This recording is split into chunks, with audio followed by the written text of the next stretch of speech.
Welcome back to this special edition of Montana Monday. My name is Courtney, but you probably know me better as the flipping Nomad. I flip RVs. I have two Montana fifth wheels under construction right now, which is what this special series will be documenting. They've both made a lot of progress since last time you saw them, and I'm so excited to show you. My personal Montana is so close to being finished. There's just a few little more build pieces that I have to do in order to make it move-in ready. But I've already kind of jumped the gun a little bit and started moving in decor, because that's the best part, right? The original design of this space had a little fireplace in this cabinet, but of course I wanted to give it a little bit of an update. So I put in a faux brick surround and used this insert that I use in all of my RVs for fireplaces. It's actually a space heater, so it gives off heat and a nice warm glow, but it just has a special little extra design element to it. I have lived in a fifth wheel full-time for the last 5 years, so I am very much a minimalist. So as I was designing this space, I took a look at the original cabinetry that was here and really couldn't come up with a use for it.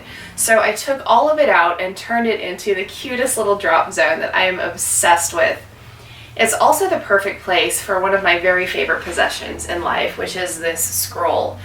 The scroll is a little mantra about being a crazy one and thinking that you can change the world.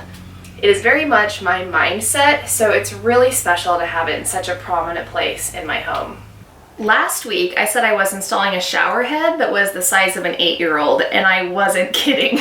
This thing is so overkill and it's awesome. It has a bathtub filling faucet, 4 body jets, a set of rain showers for your body, as well as another set overhead. It has a handheld sprayer as well as a digital readout that's powered by a water turbine that tells me the temperature of the water as well as the length of the shower. It also has an overhead waterfall setting as well as LED lights. This thing is like my own personal car wash. If you remember back to the first week of Montana Monday, I said I was going to expand the kitchen in the bunkhouse and make it even more functional. Well, the first phase of that has already happened, and if you're familiar with this model number, it's blatantly obvious. But if not, it might take you a little bit longer to find it. Do you see it?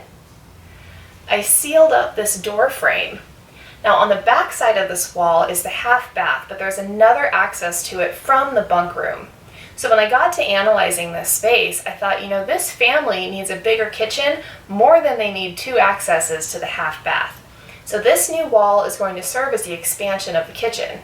However, there's a catch to it, because when the living slide comes in, it gets very close to this wall, so I have to be very careful with everything that I build here. So stay tuned for what I have planned and how I get around that. This might be my favorite RV project of all time. This is the wall that I built to split the bunk room into 2 rooms. Now, I put a lot of thought into this design and how to maximize its functionality. So there will be 2 barn doors that can slide shut to close the room off into 2 rooms. So if the kids need their independent time, you just shut the doors and they each get their own space. But if they want to play together, they can open up those doors and still have one big room. It's the best of both worlds.